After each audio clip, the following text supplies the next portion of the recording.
Arrêtez de m'appeler, je m'en fous. Je m'en fous, je dis tout. Arrêtez de m'appeler, arrêtez. Je m'en fous, tuez-moi si vous voulez, arrêtez de m'appeler. Bonjour à tous, et bienvenue sur ma chaîne. Aujourd'hui, nous revenons sur l'affaire tragique qui a secoué la communauté congolaise au Canada, la mort de Martine Alexandra Limbaly, une jeune étudiante de 21 ans. Depuis la découverte de son corps sur l'île Quentin, de nombreuses questions restaient en suspens concernant les circonstances de son décès. Mais récemment, Maïssa, une amie proche de Martine Alexandra, a fait des révélations bouleversantes qui pourraient bien changer le cours de l'enquête. Elle affirme avoir identifié le vrai coupable de cette tragédie, et ses déclarations ont déjà suscité un vif émoi au sein de la communauté. Dans cette vidéo, nous allons analyser les détails de ces révélations, ce que cela implique pour l'enquête en cours, et les réactions que cela a provoquées. C'est un sujet sensible, mais il est essentiel d'en parler pour que justice soit rendue à Martine Alexandra.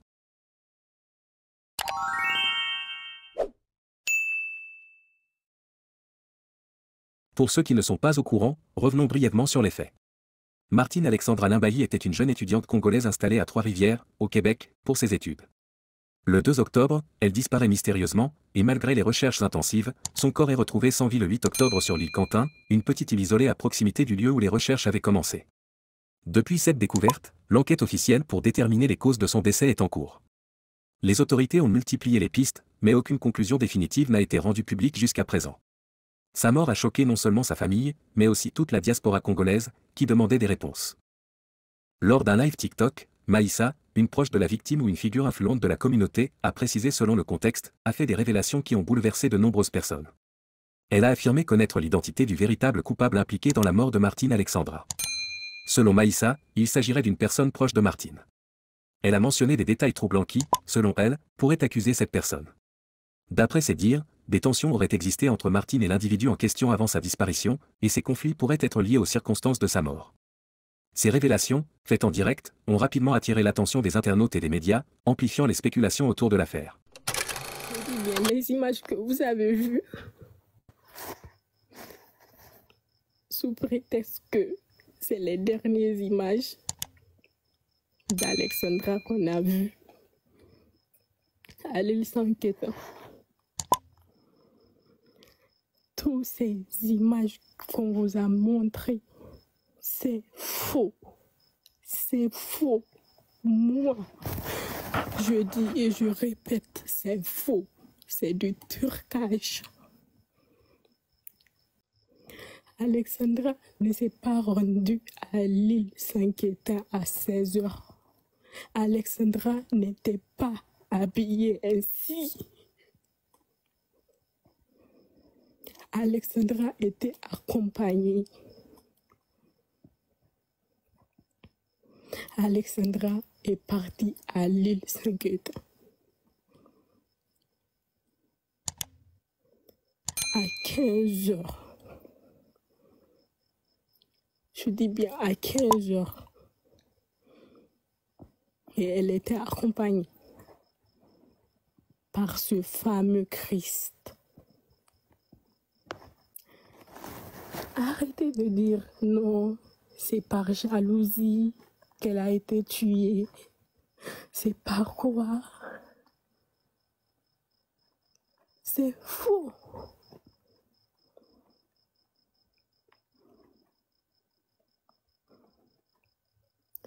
Je dis bien, je précise. Alexandra s'est rendue à l'île Saint-Quentin.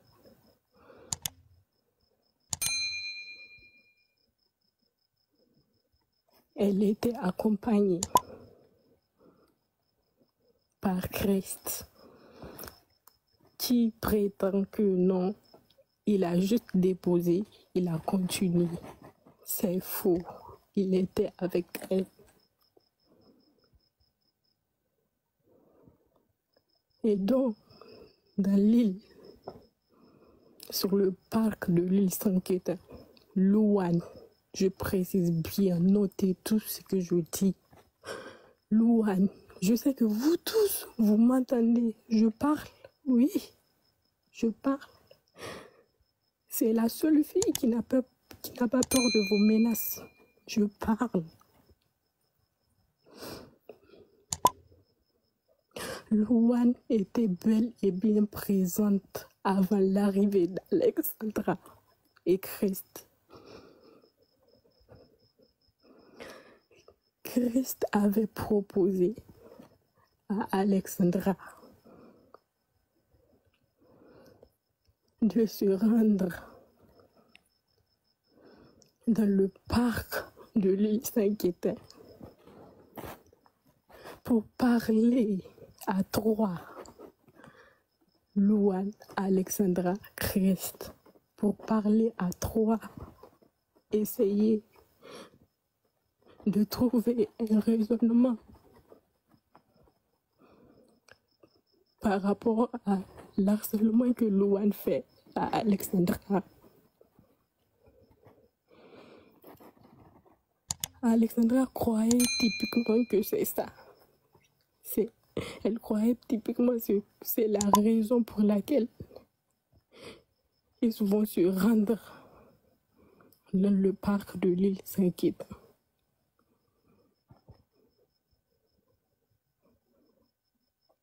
Alors qu'elle ne savait pas que lui-même Christ ne savait pas ce que Louane préparait. Louane a juste dit à Christ ceci: je m'excuse. J'ai toutes les preuves, je vous dis.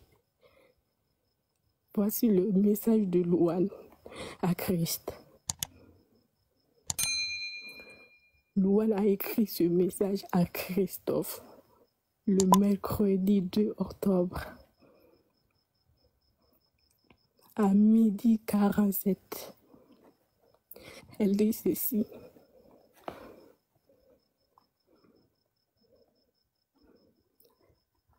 je m'excuse auprès d'Alexandra et auprès de toi pour tout désagrément que j'ai causé. Je m'en excuse encore, mais je ne sais pas comment interpeller Alexandra. Christ, voici ceci. Elle a fait cette procédure-ci. J'en suis témoin. Après avoir contacté Julie Marot. Après ça, le mardi 24 septembre, je le jure au nom d'Allah, Alexandra a porté plainte contre Louane Gagné pour harcèlement. Pour tous ceux qui connaissent la maison dans laquelle Alexandra est en colocation avec Louane, cette maison a 2 chambres. Posez-vous la question, comment est-ce qu'une maison qui a 2 chambres, on retrouve 3 personnes en colocation? C'est là qu'on va commencer l'histoire du fameux Christophe.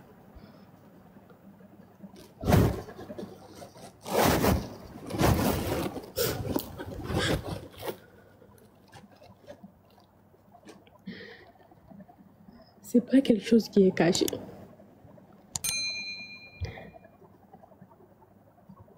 Christophe est le petit ami d'Alexandra. Je dis bien le petit ami d'Alexandra. Christophe s'est installé dans la maison dans laquelle Alexandra est en colocation avec cette sorcière, cette shaytane de Louane. Pour la raison qui suit. Alexandra subissait des harcèlements par Louane. Et notez bien que Louane et Christophe, ils se connaissent. C'est Louane qui a fait en sorte que Alexandra connaît Christ. C'est elle qui a fait en sorte que Alexandra connaisse Christ.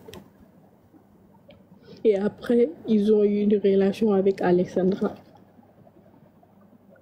Alexandra a pu parler à Christ pour dire à Christ les harcèlements qu'elle subit avec Louane. Elle avait parlé à Christ le jour où elle a perdu son deuxième job d'étudiante. Arrêtez de m'appeler, je m'en fous. Je dis tout. Arrêtez de m'appeler, arrêtez. Je m'en fous, tuez-moi si vous voulez, arrêtez de m'appeler. Je disais bien que Alexandra avait parlé. Elle avait parlé à Christ le jour où elle avait perdu son deuxième job d'étudiante. Elle a parlé à Christ tout ce que Louane lui fait vivre. Christ s'est porté volontaire. Il s'est porté volontaire pour venir dans la maison. Parce que déjà, vous le savez, Christ et Louane, ils se connaissent, je l'ai bien dit auparavant, ils se connaissent très bien. On dit qu'entre bandits, on se gère. Entre bandits, on se gère. Il a su comment gérer Louane. Je crois que même il avait frappé Louane. La raison pour laquelle Louane, elle a quitté, c'était le 26 septembre. Le 26 septembre, Louane a quitté son domicile pour laisser la place, dû aux menaces de Christ, pour laisser la place à Christ et Alexandra. Je disais bien le 26 septembre. Louane a quitté son domicile, là où elle habitait avec Alexandra, pour se réfugier chez son copain. Et le jour où Alexandra a été portée disparue, le mercredi 2 octobre, wallahi, billahi, Alexandra était venue dans l'université à 9h. À 9h, Alexandra était bel et bien présente dans l'université le mercredi, le 2 octobre. Je vais sauter un peu pour parler du troisième personne. Il s'appelle Cédric. Et ne soyez pas étonnés que c'est Cédric, ce dernier, est aussi étudiant. Christ, il n'est pas étudiant dans l'université Trois-Rivières EQTR. Christ n'est pas étudiant dans l'université. Mais Louane et Cédric, ils sont étudiants dans l'université. Cédric est un frère congolais. Il est un frère congolais d'Alexandra. Cédric est congolais, je répète bien. Ne soyez pas étonnés que vous voyez qu'elle s'est fait trahir par son frère congolais. Cédric est un frère congolais. C'est un Congolais, ce Cédric, qui est un ami à Louane et d'ailleurs qui a fait en sorte que Alexandra fait la colocation avec Louane et aussi ce fameux Christ et ce fameux Cédric plutôt. Il a fait en sorte que la Gabonaise dont je vous ai parlé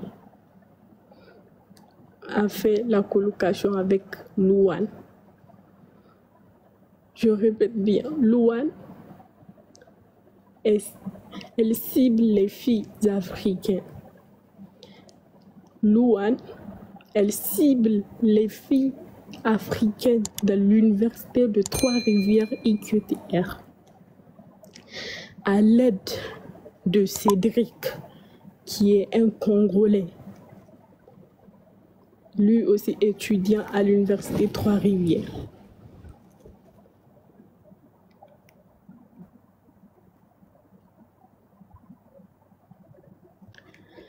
Comme je vous ai dit, c'est un trio. Le trio est composé de Louane, Christophe, Cédric. Louane, étudiante à l'université Trois-Rivières. Cédric, étudiant à l'université Trois-Rivières. Ils sont des amis. Les propos de Maïssa ont immédiatement suscité des réactions diverses. Certains internautes ont exprimé leur choc face à ces informations, tandis que d'autres ont critiqué cette sortie en direct, estimant qu'elle pouvait perturber l'enquête en cours. Sur les réseaux sociaux, les débats se sont intensifiés. Certains utilisateurs ont montré leur soutien à Maïssa, la considérant courageuse d'avoir partagé ces informations. D'autres, cependant, ont demandé à ce que les révélations soient traitées avec précaution afin de ne pas nuire à la justice. Plusieurs personnes ont appelé les autorités à prendre ces nouvelles informations au sérieux et à vérifier les allégations faites par Maïssa. À l'heure actuelle, les autorités n'ont pas confirmé les informations partagées par Maïssa. L'enquête continue, et il est crucial de rappeler que les affirmations faites sur les réseaux sociaux ne sont pas toujours fiables tant qu'elles n'ont pas été vérifiées par les enquêteurs. Les autorités canadiennes travaillent pour rassembler toutes les preuves nécessaires afin de comprendre ce qui est réellement arrivé à Martine Alexandra. Les déclarations de Maïssa pourraient être prises en compte dans l'enquête, mais elles doivent être appuyées par des preuves tangibles pour mener à des actions judiciaires. Si les informations de Maïssa s'avèrent exactes, cela pourrait considérablement changer le cours de l'enquête et orienter les recherches vers de nouvelles pistes. Cependant, il est important de rester prudent et d'attendre les conclusions officielles de l'enquête. Les accusations publiques peuvent avoir un impact significatif sur les personnes impliquées. Il est donc essentiel que ces déclarations soient vérifiées avec soin pour éviter toute fausse accusation. En attendant, il est nécessaire que les autorités continuent leur travail avec professionnalisme, en restant concentrées sur la recherche de la vérité. Les révélations de Maïssa sur TikTok ont ouvert un nouveau chapitre dans l'affaire du décès de Martine Alexandra Limbaly. Il est cependant important de garder à l'esprit que seule l'enquête en cours pourra confirmer ou infirmer ces accusations. Dans ce type d'affaires, la prudence est de mise, et il est crucial de respecter le travail des enquêteurs tout en restant attentif aux informations qui émergent. Nous continuerons à suivre de près l'évolution de cette affaire et vous tiendrons informés des nouvelles découvertes. N'hésitez pas à partager vos avis en commentaire, mais restons respectueux envers la famille de Martine et tous les concernés. Merci de votre attention et à bientôt pour de nouvelles mises à jour.